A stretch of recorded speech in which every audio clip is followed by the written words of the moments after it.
Hi, everyone. I think I know most people in this room. I don't know who's on Zoom. I'm Jillian Hayes. I have the distinct privilege of getting to introduce our speaker today, Paul Dourish, who many of you know.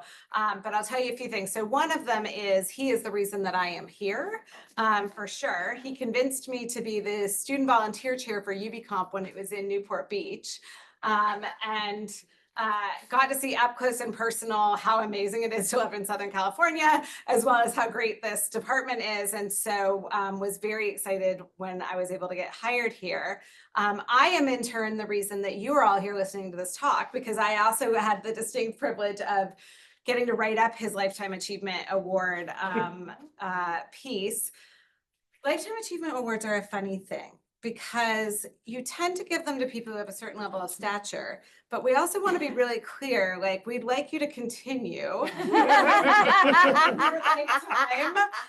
like another material. Yeah, there's some new material. We'd like another lifetime worth of things out of you, please, sir.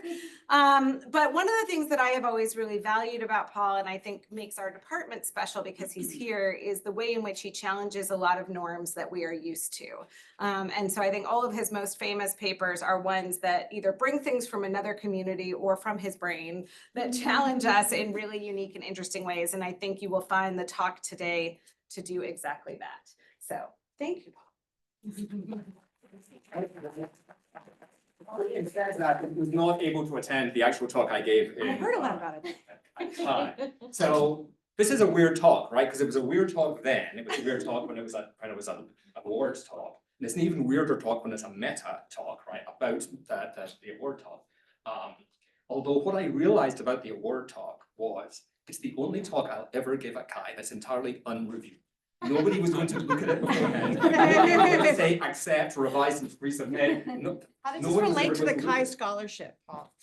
We'll get to that. But I can say anything the hell I like, which I didn't quite do, but nearly did. And you'll see. So I'm going to start.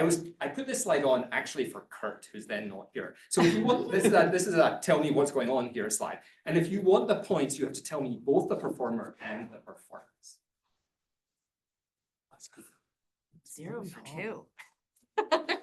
So it may just be, it's a little old even for me. So this is Elvis Costello and the Attractions playing at Saturday Night Live in 1977. And so the story is that Costello had wanted to play a song called Radio, which is an excoriation of the music recording industry and its deep embedding with broadcast radio. But of course, he's playing it on NBC. NBC were not terribly happy about that idea. And so they agreed to play a different song. And what actually happened is they go on live and like they play the first few bars of Less Than Zero instead. And then Costello turns around to his band and goes, no, stop. There's no reason to play that song here. And then they go into Radio. Oh. So it's meta again, because Radio includes the line, I want to bite the hand that feeds me, I want to bite that hand so badly, even as they do that. And so I called this talk Biting the Hand That Feeds Me, for reasons that may become clear. That was not in fact the title of that talk. And it was, as you don't need me to tell you, this sort of awards talk from getting that Lifetime Achievement Award, which was a sort of an interesting thing, right? Because you're in this, like the company of a whole lot of people I've been reading all my life. Nonetheless, and again, going slightly, although I'll come back to this was the actual title of the talk at the time. So it's an odd and awkward talk to try to write. So the first thing I did was go back and look, because they have the videos online of all sorts of people giving their Lifetime Achievement Award talks in the past. And I watched a lot of them. And I just didn't really enjoy them. So largely they take, as they would probably unsurprisingly do, they take a largely sort of autobiographical, here's the tour through my history, here's the tour through all the projects I've done, here's the tour through all the things I've thought at various points in my career, which is not unreasonable. I'll do a little bit of that myself. But I don't know, it was just unsatisfying. So I decided I wanted to do a different kind of talk. So you'll see, we'll do some work together. Hardly. So obviously delight to get this award, and particularly in some ways delightful because I regard myself as entirely untrained. I had never taken an HCI class in my life. There was one point in my career where, actually I'm saying something wrong order. I didn't think I was going to be an HCI person, which was why I haven't taken an HCI class. I thought I was going to be a programming language person. My undergraduate dissertation involved building a Lisp interpreter for a massively parallel computer. In fact, this very massively parallel computer, this is 1,000 transputers in a series of very big boxes. And so I wrote a parallel implementation of the programming language to sort of operate this thing. There was one point in my undergraduate career where I could have taken an HCI class, but I didn't, because instead I took a class with this guy. This is Robin Milner, won the ACM Turing Award 10-ish years ago, who had a mathematical theory of parallel systems. And so because I thought I was doing parallel programming, his class seemed like the more reasonable one to take. There's all sorts of stories about taking Robin's class that I'm not going to tell. But it was an interesting experience, let's just say. He was kind of working on the theory in front of us at Blackboard. So anyway, I graduated from Edinburgh and went to work at Rank Xerox Europark, which was their research lab in Cambridge in England, that really sort of set the course of where I went for ever more, right? So it was 1/3 computer scientist, 1/3 psychologist, and 1/3 sociologist in this building. Not quite the proportions of my own career, but something similar. And so I just got used to the idea that I was doing research in these environments, and that's sort of what things were going to be like. And that just, the idea of doing interdisciplinary stuff hasn't been a sort of stretch because I just imagined everything was like that.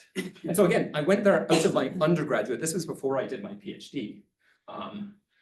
And weirdly, I got my job there, not because of my brilliance in HCI, obviously, I've never taken a class, but rather because of my familiarity with these, which were Xerox Lisp Lisp machines, workstations that were specially optimized for the execution of Lisp programs.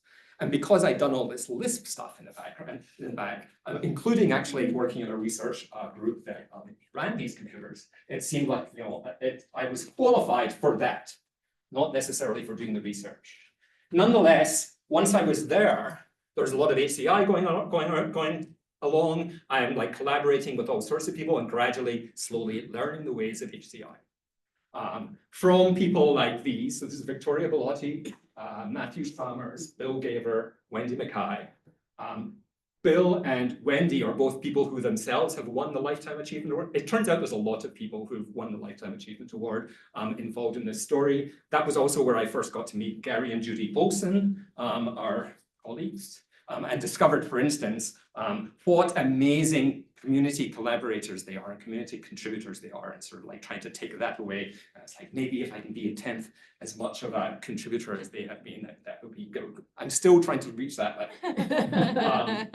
So now, while I was at Europark, because it was affiliated with Xerox PARC, I also spent a lot of time going back and forth with Xerox PARC. I was telling Steve, his image was on this slide even before I knew he was going to be in the room, because these are the slides from my original talk. So I'm learning things from people like Steve, with whom I collaborated during that time. This is Austin Henderson, Lucy Sushman, Brian Cantwell-Smith, with whom I had long collaborations. I should also point out that photograph of Brian was not selected purely because he appears to be reading a copy of my book. He is reading a copy of my book, which pleased me greatly when I found that photograph. And so I'm sort of going back and forth, and I'll say a little bit more about the part in a minute. And so then during that time, this is when I'm starting to do sort of ACI work. So these are the first 2 Chi papers I published, both in the '92 conference. I realized that actually my own paper, which is the Portos paper, was not the first paper because the other one was presented the day before. I was just going and checking that in the program the other day. Nonetheless, these are the first two Chi papers. So it starts sort of in that period is when I'm working with Chi HCI stuff. Then I decided to go and do my PhD. Europark supported me in doing this, and weirdly, I did my PhD at what I believe to be, actually hope to be, the only university in the world that displays the mummified, preserved body of its founder on its own, in public display on its own premises. This is Jeremy Bentham. Many of you will know Bentham for his contribution of the panoptic one, the design of prisons. It's then become a sort of huge metaphor for the surveillance state and for the kinds of observation that we're all subjected to. And so you too can go to UCL and walk into the South Cloisters and see the body of Jeremy Bentham. It turns out that's not his head. It is the rest of his body, but it's not his head. They didn't really mummify his head very well, and so it did not come out perfectly well. It's a wax head on that stuffed and otherwise preserved body of Jeremy Bentham. Having gotten my PhD, many of the people I'd been working with at Park and at Europark had moved to Apple. So it seemed like a good idea to do the same thing. So this is the building this is one infinite loop. This is Apple's former campus before they built Spaceship One. And so I was working there for actually what turned out to be just a year. Mainly because Apple was not doing very well at the time. Steve Jobs came back to the company. He closed down the research lab, which I'm not going to say was a terribly bad idea on his part.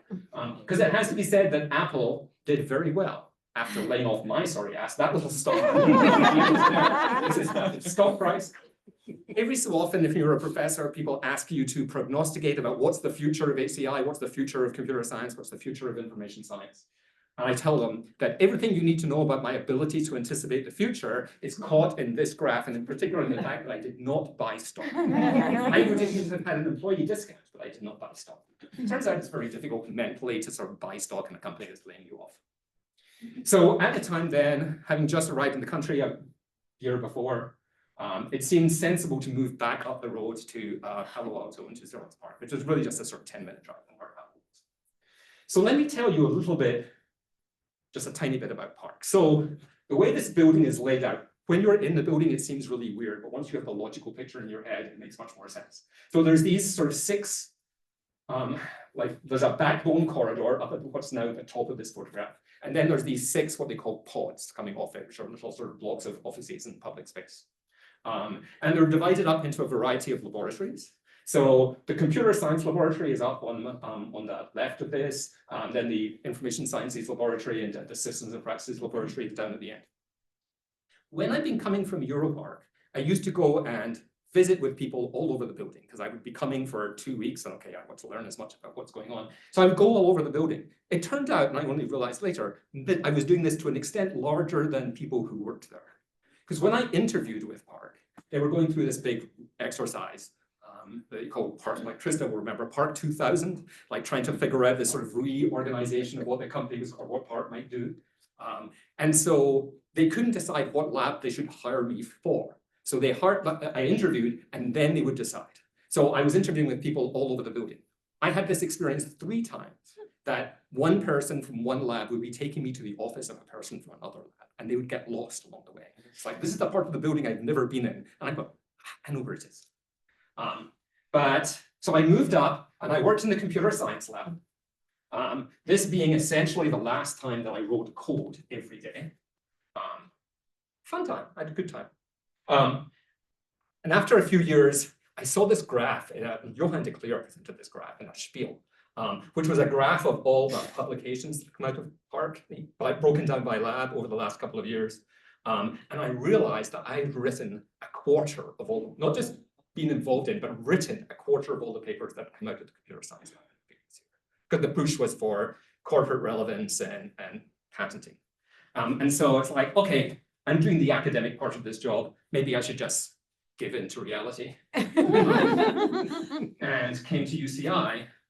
And here's the thing though, I came to UCI primarily because, or not least because, as I sort of pointed out to Yuna the other week, there has never been a CSCW conference that didn't have significant presence from this department or its predecessors from ICS or from informatics. And I was a CSCW person, so this was where CSCW was happening, right? One of the major sites for it. So naturally, Irvine was a sensible place to come. However, what I didn't realize was UCI was going to be an incredibly productive environment for me, not just because of what was happening in informatics and in ICS, but because of what was happening all around the university, right? So the idea of having sort of strong links to people in anthropology was not something I had in mind. The idea of having strong links to people in sociology was not something I had in mind, or comparative literature, or English, or film and media studies. Those were not things I'd imagined that were going to be important to me, but turned out to be tremendously important to me, turned out to be really useful. Right now, I realize I can't see what my next slide says. Oh, this time. But there is an interesting thing that one has to do when one is placing oneself in those kinds of multidisciplinary environments, which is to get used to being the stupidest person in the room. So when I sit down in an anthro workshop with George Marcus or whoever else, I sort of, on ethnography, I have to sort of reckon that I know less about ethnography than all the anthropologists in the room, right? I know less about whatever's going on than all the other people who've been kind enough to invite me and give me space. First time I had a workshop with Donna Haraway, I'm like, what the fuck? I know. Because I haven't read and studied that stuff to nearly the degree that everybody else has. So it's a kind of awkward thing, perhaps, to get used to, be comfortable with the idea that you don't quite know what other people are talking about, or you don't know in detail what they're saying, but you still at some point have to contribute. So it was kind of it's an important corollary of the sort of like, what's the value of being at a university and having all those kinds of connections. But of course, the primary thing that I could not have anticipated was all the students and postdocs I would get to work with. I will just note, by the way, in passing, that it's a huge sign of the deep problems in the field of HCI, how hard it was for me to put this slide together. It was incredibly difficult, like moving all these things by hand. So it's a failing on HCI, I believe. So, a huge, this is the thing, you become an academic, you have no idea who these people are going to be. And what kind of directions they're going to take you in. Because that's by and large been how it's worked for me.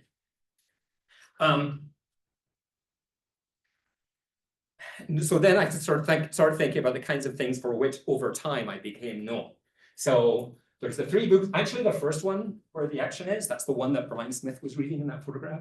I started writing while I was at Park. I wrote almost all of it while I was at Park.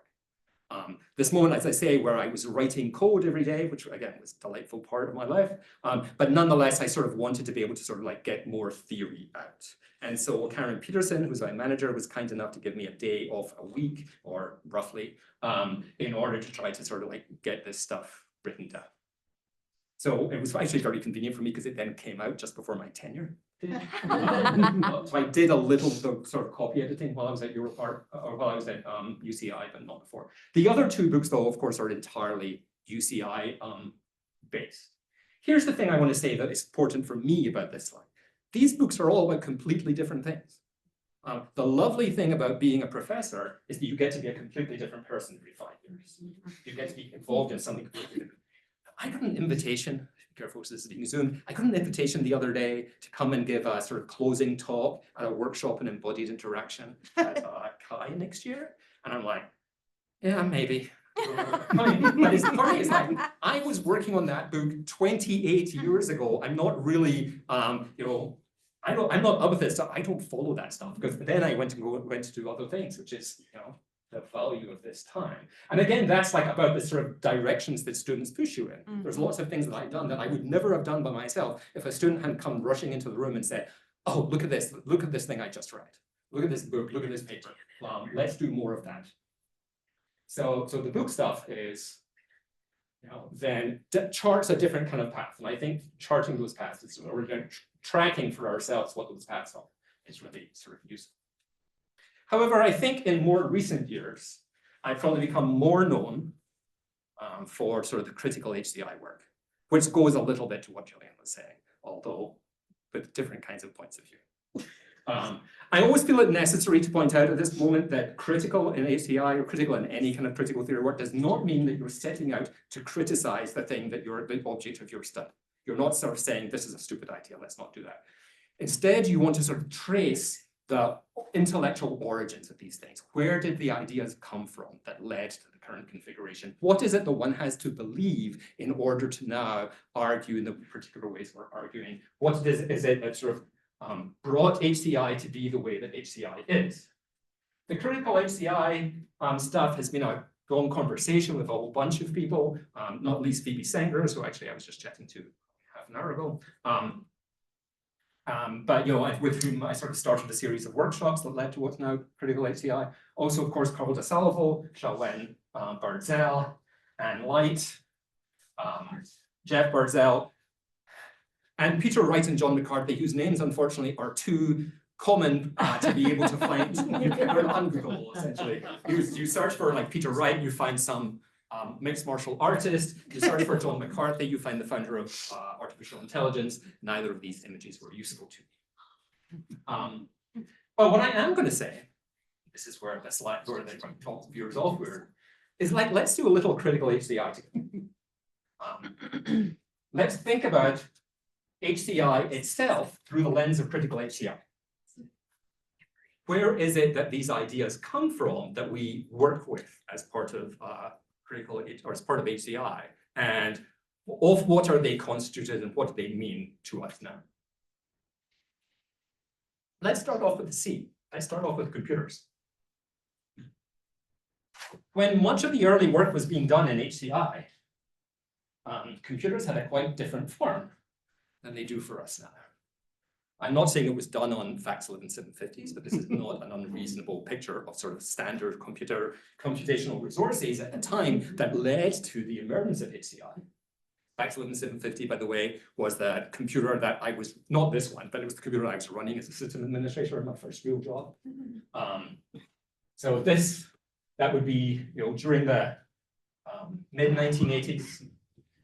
My VAX11 750 had 8 megabytes of memory, but it was sufficient to support the simultaneous operation of 30 or 40 people. So that's sort of the way that we often thought about computers at the time when we thought there was something new to be done with respect to interaction. So that computer had 8 megabytes, but nobody ever stood in line and camped out for a computer because it had 8 megabytes of memory. Even now, nobody camps in line for a computer just because it has 32 gigabytes of memory, right? That's not what matters to people. What mattered to people when we were running an 11750 was how fast it was, how much disk space it had, how many terminal lines we put into it. That's not what computers are now. I mean, they still have the same kind of characteristics, but as cultural objects, they're radically different. What we think about when we think about computers and when we evaluate the relative merits of one over another are radically different kinds of criteria. The argument about iPods versus Zuns, the argument about like Amstrad Android phones versus iPhones is not about their technical capacities in those kinds of things. So I would generally argue that the computer has become a radically different kind of thing. What we think about when we think about computers is absolutely not the same thing that we thought about when human-computer interaction emerged. Every so often, one of my points of reference that I point students towards is the work by Sheila Jasanoff and a variety of colleagues, including Kim, on the notion of socio-technical imaginaries, which is that the object that we need to pay attention to if we want to understand technology in the contemporary world is not necessarily the object itself, but it's what we all conceive it to be, how we all imagine it. When we talk about computers, we're talking at the same time about the objects in front of us, but we're also talking about the objects that we've seen in science fiction movies. We're talking about the kinds of hopes we have for how the technology, where it might go. I think the reason that we spend so much time talking to computers is that we talk to a lot of computers in science fiction movies, right? What we're building are these things that we have imagined for some time, right?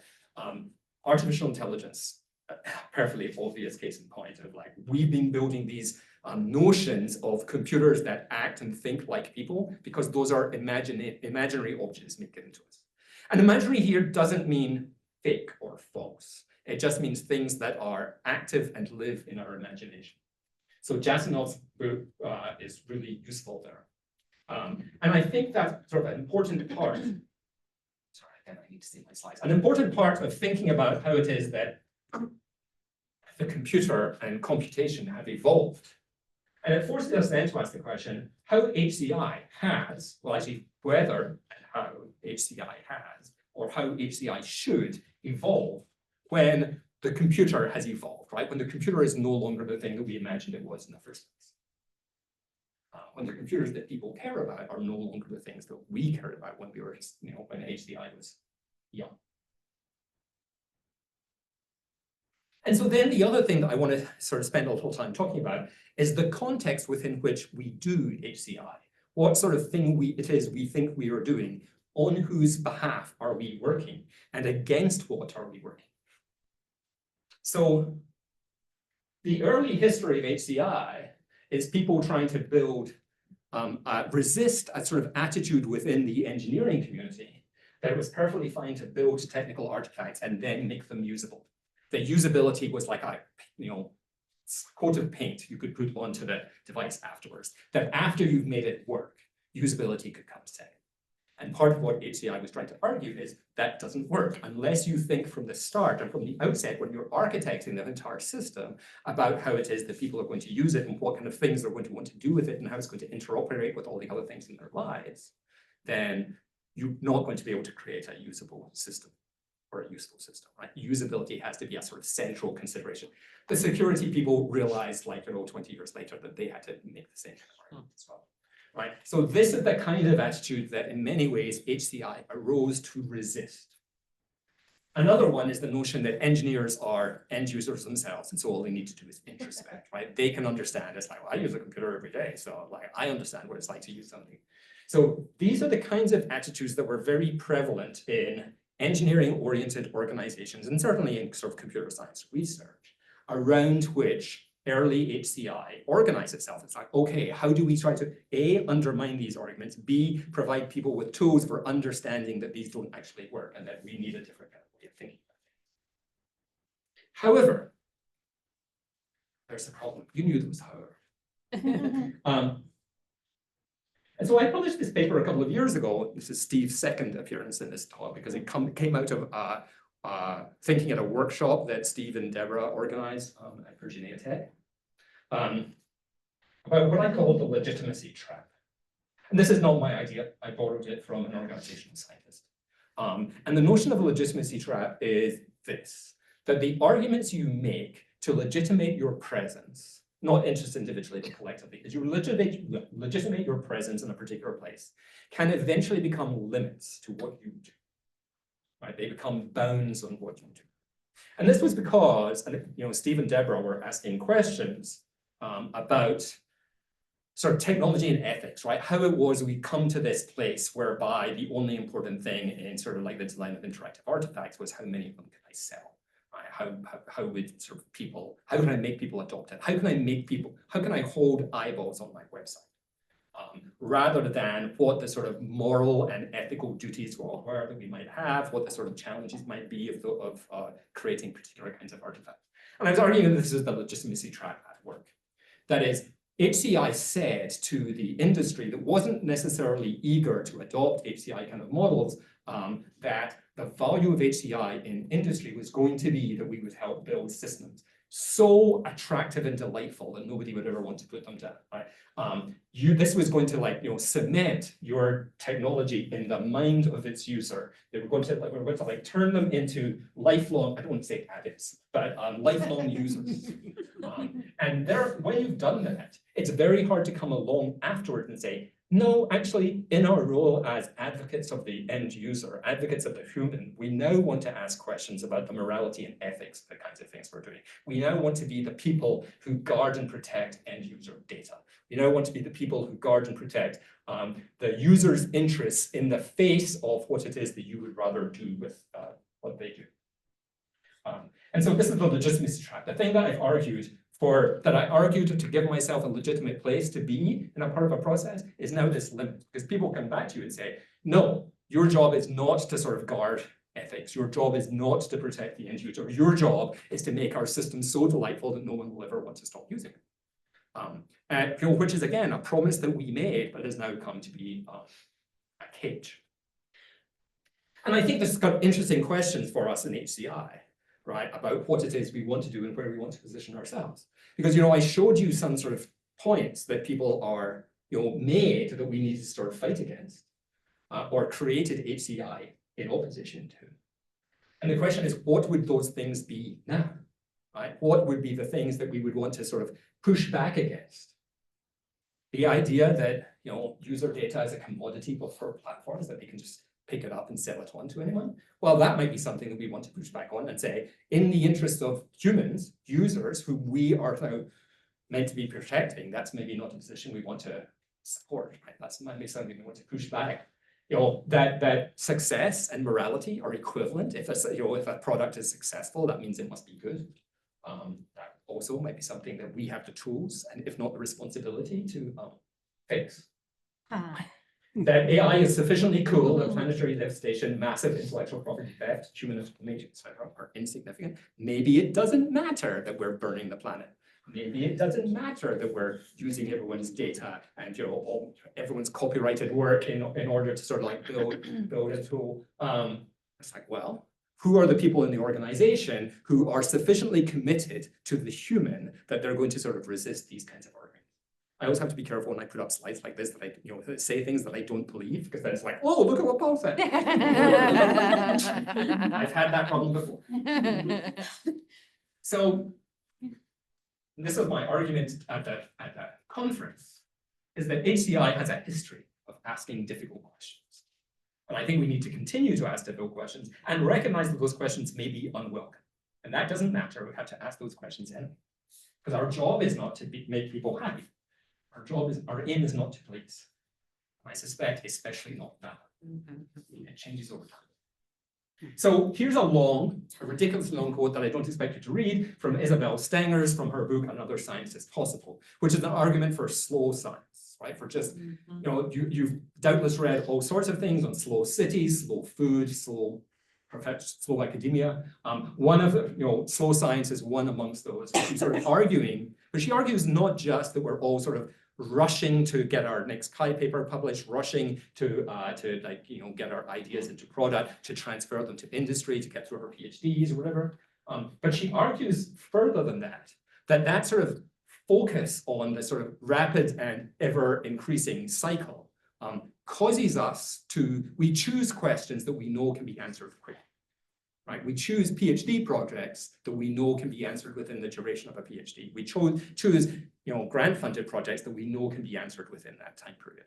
I choose projects that I know will produce a paper for Chi on the cycle I needed to before my next personnel review. And she's arguing that we're essentially not asking the difficult questions as a result of the way that we've allowed science to be structured.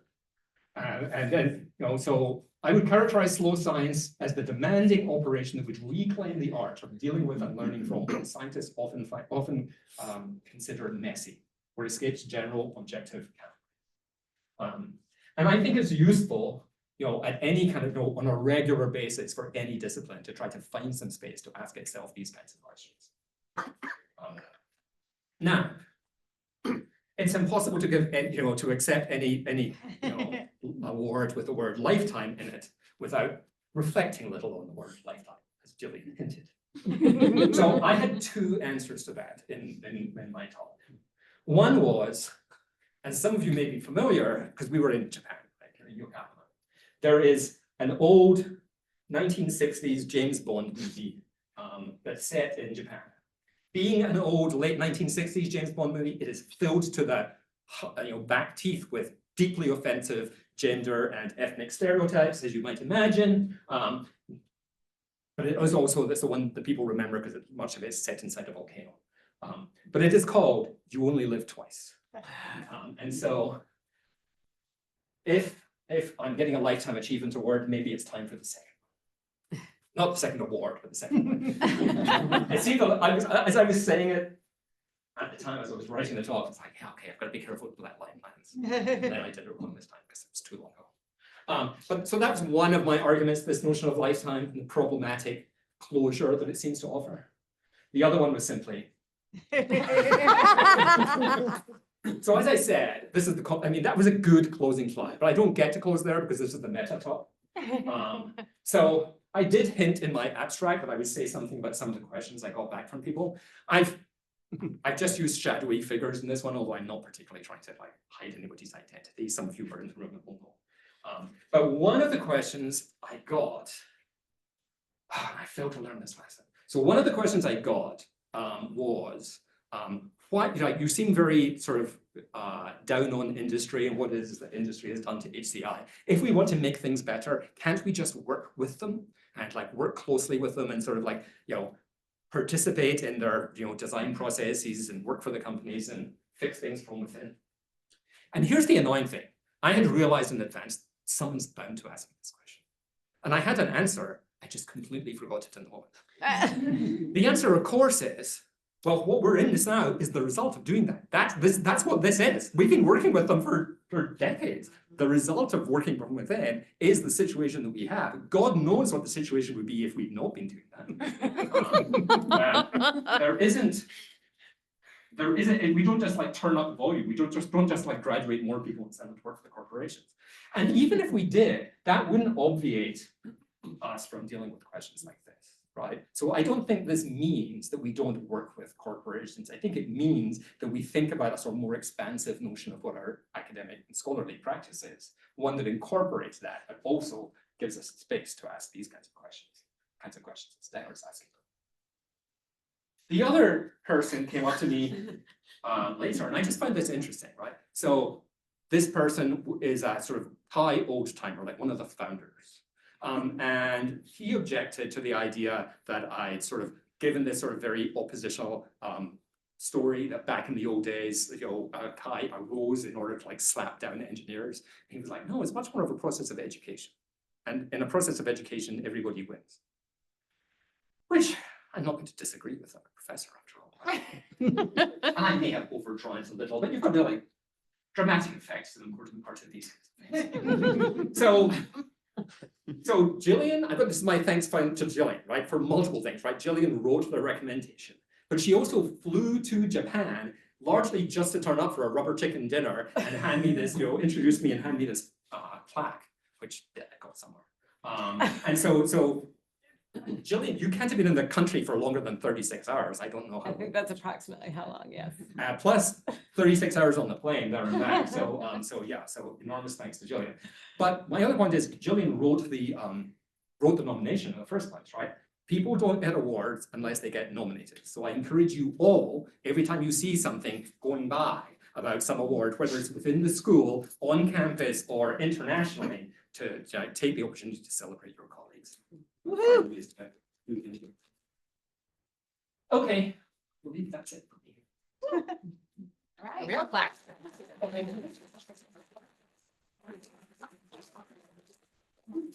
Time for questions. Are you open to questions? I'm absolutely open to questions. Well, people are Whether I'm open to thinking, answers entirely another. while they're thinking of their deep questions, Paul, I will tell you, I'm being punished for being good at writing this letter because I am now the new chair of the Lifetime Awards Committee for SIGCHI. So celebrate your colleagues, but don't do it too well. Well enough to get your award, But well enough also, that you'd if stand out. there's anyone you know who should get a Lifetime Award, please. Now's the time to nominate. I'll take one, please.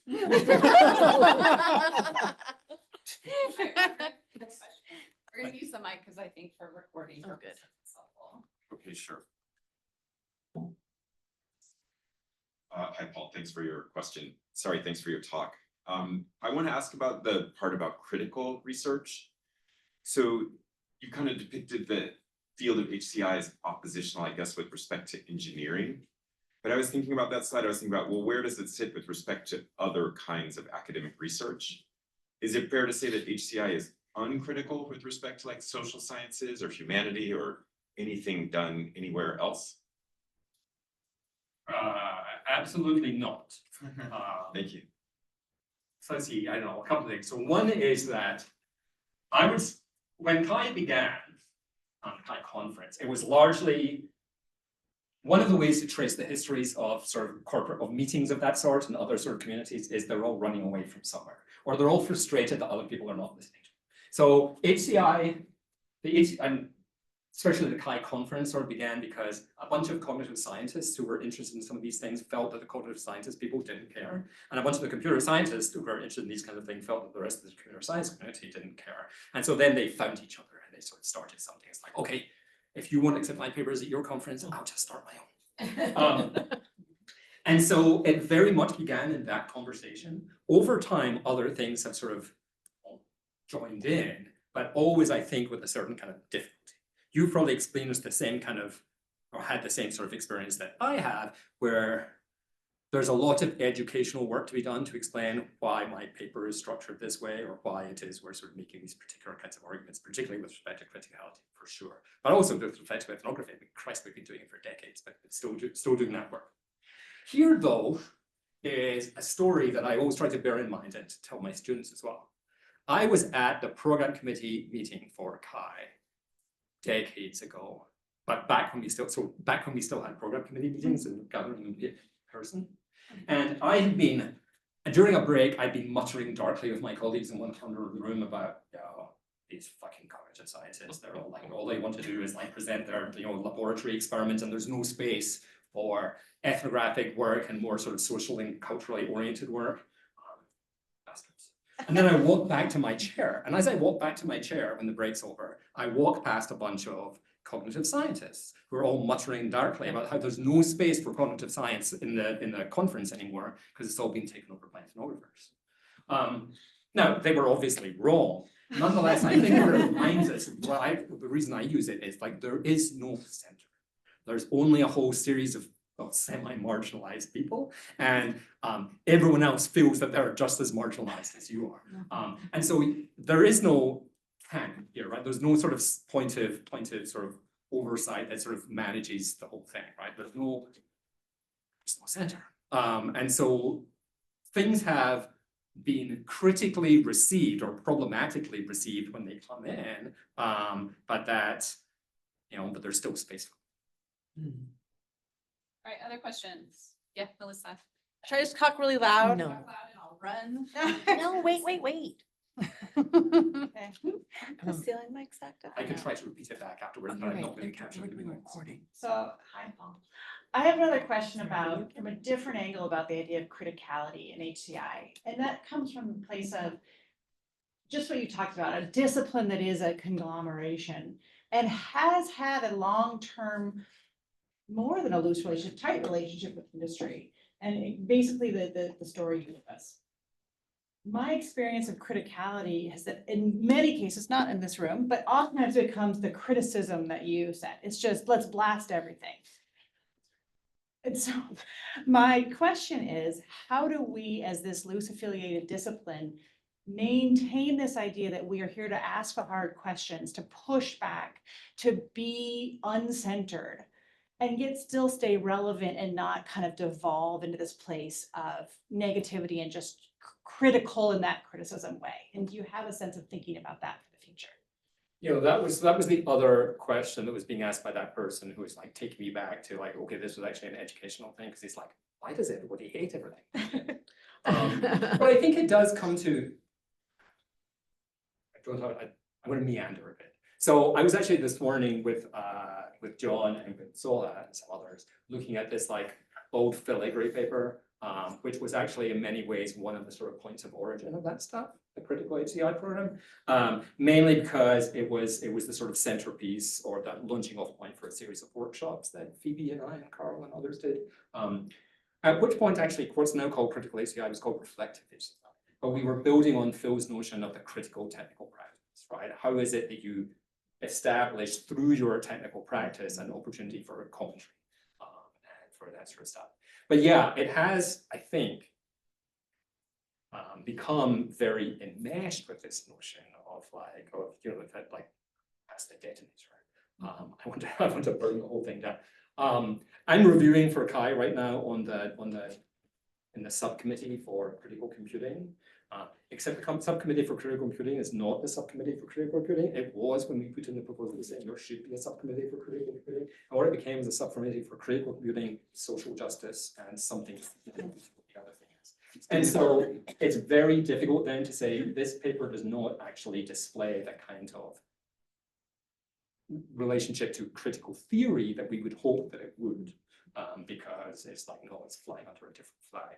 So hell, it comes back to us. We're the educators, right? We're the people teaching the classes. We're the people trying to like explain to people what the kind of the criticality of critical work is, right? Where did those ideas come from? How are they being, promulgated? What are the paths that they've taken? How is this related to all sorts of previous problematic or unproblematic kind of disciplinary position? So I think it's about, I do think a lot of it comes down to education and reviewing, right? Because it's an educational process by itself. Because I have that same sort of fear. Phoebe and I were talking like 4 months ago. Yeah, be very careful on Zoom. Phoebe and I were talking about a paper trying to do some of that work. But the framing of that paper originally was critical HCI is not progressive politics, and progressive politics is not critical HCI, and you can do one and not the other, and imagining that they're the same thing may be problematic for each of them, may not allow you to do the kind of political work you want to do, may not actually be good for critical HCI either. We're both, I have to say, a little bit gun shy on that one, but we did sort of start writing it out, and I would like to believe that at some point we'll get back to it. But yeah, I think that's a point that really needs to be made, because I think for a lot of people, critical HCI doesn't have like a historical theoretical tradition. Thanks. Hi, thanks for a great talk, Paul. This is Stacy Branham, and I'm wondering if you can talk to us a bit about slow science. I will never forget the very first month I was here as an assistant professor. You took me out to lunch to make sure everything was okay, and you said something like, "Stacy, just publish 2 solid papers a year, and you'll be fine." And that really ratcheted down my expectations about the degree to which I really needed to produce over doing substantive important work. I'm wondering if you have thoughts about our moment where in light of funding uncertainties, we are having to see a retraction of our footprint. We are having to admit fewer students in order to sustain our labor.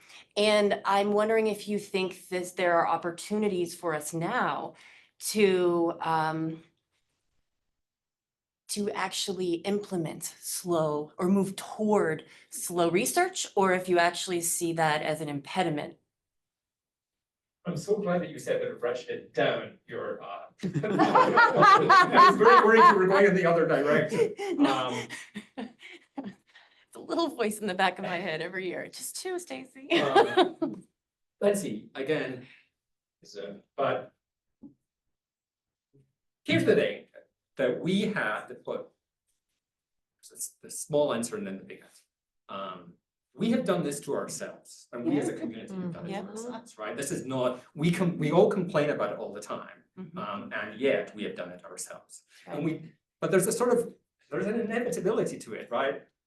We open a position and somebody applies and they have like 3 Chi papers, and somebody else applies and they've got 13 Chi papers. It's difficult to make, I mean, one then has to sort of work to make the case for the person with 3 Chi papers, even though they may actually be a much better fit for the department. Our skills may be much deeper, all sorts of reasons why you might choose to make that decision. And in fact, we can, but the natural and inevitable push is in the other direction. And I think we're now sort of like that's the concern about a reduction in graduate admissions, is that somebody comes along and they have like that kind of profile where they've published a bunch already from their work they did in undergraduate research, and somebody else hasn't. That doesn't mean that this person over here isn't actually an incredibly strong contribution to our community. And the fear is that they get lost in amongst these people, right? And there's enough of these people that if you only have 10 slots to admit that you're not going to, those are going to get filled with those people. And I've had conversations with some of our colleagues about trying to sort of create space for alternate profiles to make sure that people don't get lost. But yeah, it's a challenge. I don't quite know. As you know from our faculty meeting on Wednesday, we don't know how it is we're going to do that yet. We're going to have to find a way to do it. But yeah, I think those are the concerns that have to be on everyone's mind, and I think are. The other thing I was going to say though is that, I said we've done it to ourselves, but there's so many different we's, right? So we also operate in the context of, I don't think we care very much about US News and World Reports, survey of these things. If you were in the UK, however, you would care a lot about the RA research assessment exercise that the government engages in every year. And if you're in Australia, which has a very similar kind of thing, you would also care about that, because that does affect a huge amount about how funds are distributed from the government. And it's entirely a quantitative exercise, right? So it's exactly the same kind of thing. How many publications have you done? And actually, they'll only look at a subset of the faculty who are the ones with the greatest number of papers and the greatest sort of like venue. So we do it to ourselves, but we don't. But we in this room, we do it to ourselves, but we're not. We're also operating in a context where that stuff happens, right? So. Thank you. You didn't solve the problem. I was hoping. What a surprise. I don't know whether Audrey or Daniel was first. Who had their hand up first? You go first. Right, well, first.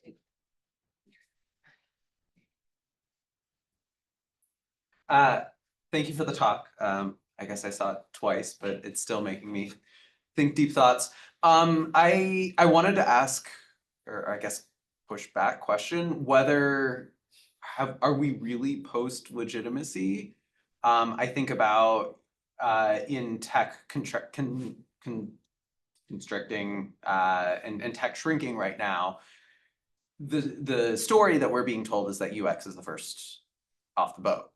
And I wonder whether we've actually succeeded in legitimizing and establishing our relevance, and then that allows us to then have these questions of, you know, what's next. Yeah, I mean, I suspect we're, yes, that's sort of last in, first out thing. That's been early. Of course, I don't think we're post legitimacy, right? I mean, that doesn't mean that it isn't rhetorically useful, but I think my bigger point is I want us to think about and continue to think about why it is we're in the places we are, what it is that we think we can deliver, right? And I think about sort of, again, our sort of educational programs and what we tell people that we're here to do and what the value is of the kinds of things that we do, right?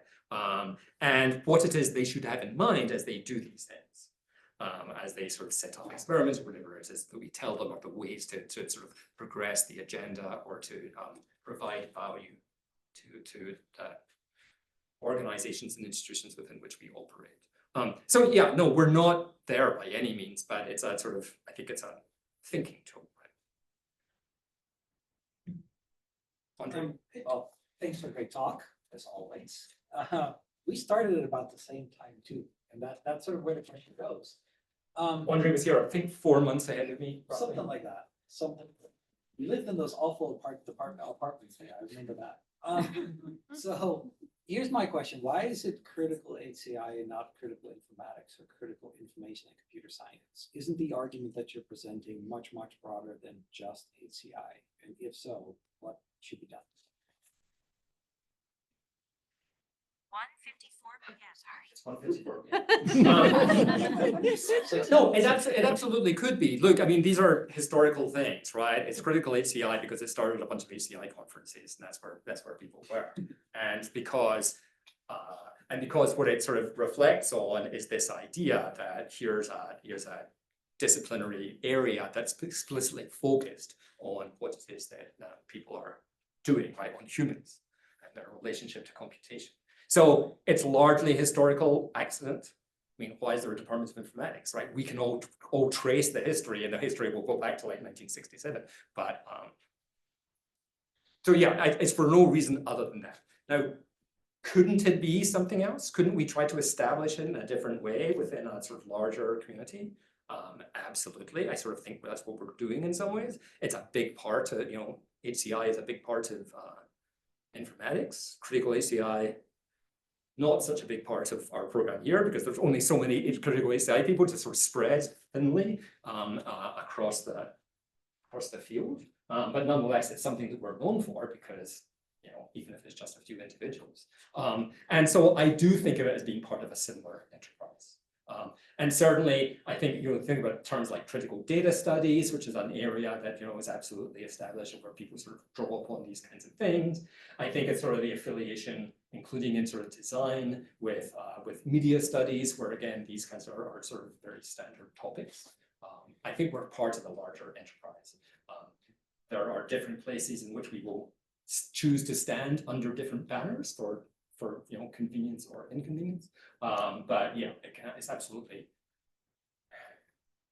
work locally and sort of like work towards the larger goal. We have time probably for one more question. And then I'm gonna check.